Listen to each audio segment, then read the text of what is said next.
Assalamualaikum warahmatullahi wabarakatuh. Ketemu lagi dengan saya Amon Pane dan sebelah saya Bang Mada. Jadi hari ini kita bahas yang lagi perdebatan ini, Wak. Apa itu? Masalah kepala daerah dipilih oleh DPR seperti dulu. Oh, yang kemarin di Pak Prabowo itu ya juga sempat ya? Iya, kan lagi perbincangan lagi. Hot juga itu. Nah, jadi kita dengarkan dulu ini pidato Pak Prabowo waktu di acara Golkar kemarin. Golkar ya. Nah, ini kita dengarkan dulu. Yang paling penting yang disampaikan Ketua Umum Partai Golkar tadi, bahwa kita semua merasakan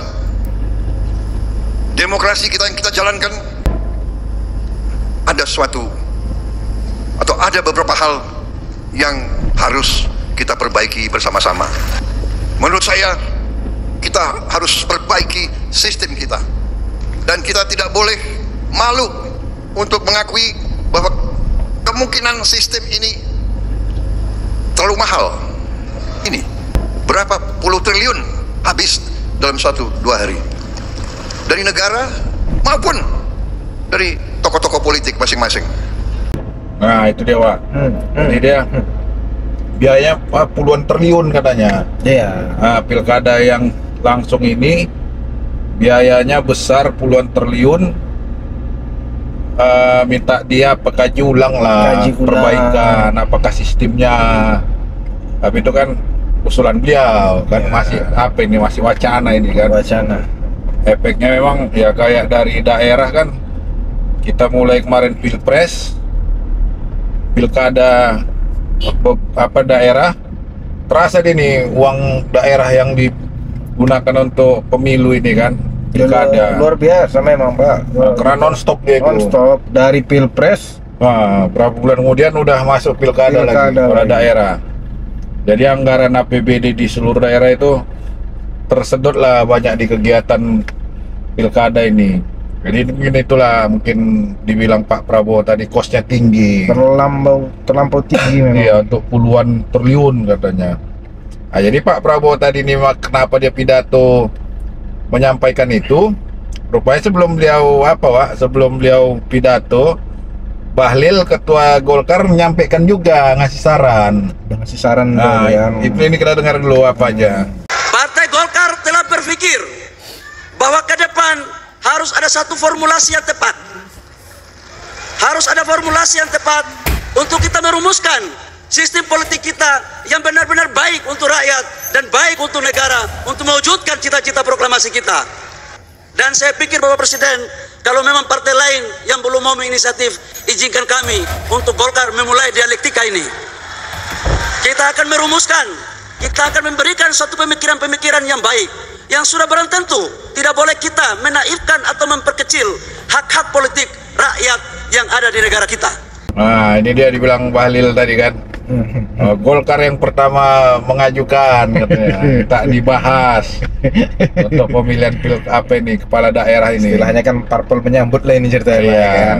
dia yang partai pertama katanya tadi kan. Ya itu juga biayanya besar, banyak efeknya juga lah katanya. Cuma kan mungkin formulasi yang diminta Pak Prabowo ini kan mungkin bisa aja bukan hanya pilkada dipilih DPR mungkin kan, atau ada sistemnya disimpelkan lah dia, ya kan, mengurangi anggaran. Tapi itu kan wewenang apa juga ya, nanti itu akan pembahasan DPR. Ya, kalau goyang bersambut terus ini, Pak, mungkin ya bisa jadi kan. Nah, ini di berita pun ada juga Mendagri pemahaman lah, setuju dia. Menyambut dia lah. Menyambut dia. Ini ada di berita, nampak kita lihat nih kan. Nah, tampilan berita. Mendagri menyambut. Setujulah dia, mungkin karena dia di bidang pemerintahan, nampak dia efek anggaran di daerah itu terpengaruh kali. Ya. Kegiatannya biayanya besar.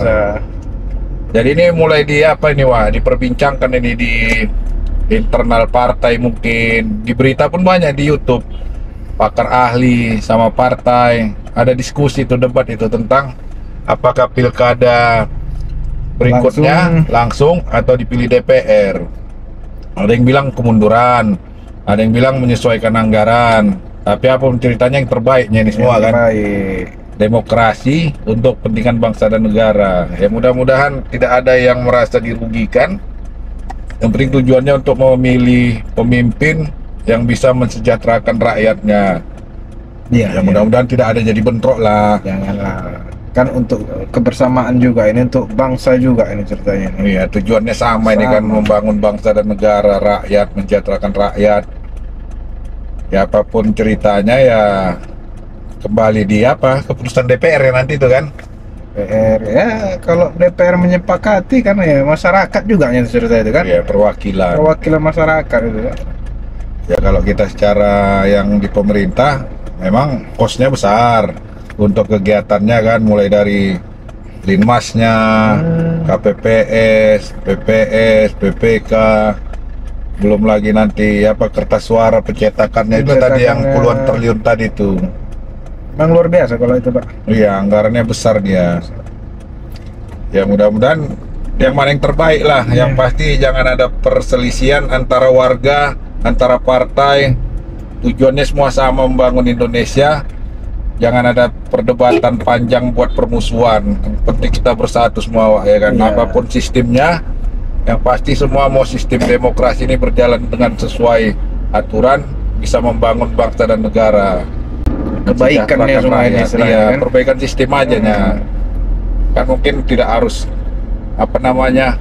DPR yang milih, atau bisa misalnya online ya kan, dibuat online kan ada lebih murah biayanya. lebih murah. Apakah dikaji yang seperti itu gitu kan? Iya. Kalau memang tetap memaksakan ya kenapa nggak dicoba kan gitu kan yang Ya, online makanya ini. udah kita serahkan ke pakar-pakar Pakar-pakar nanti kan, lah. di balik.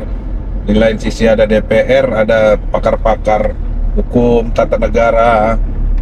Yang pasti Intinya- bisa apalah dia. Intinya kan kita mendukung pemerintah lah ini, Iya, Pak. yang terbaik lah untuk bangsa dan negara ini. Iya. Itulah dia rekan-rekan informasi. Kita bukan membahas menentukan mana yang terbaik, tapi kita menyampaikan informasi.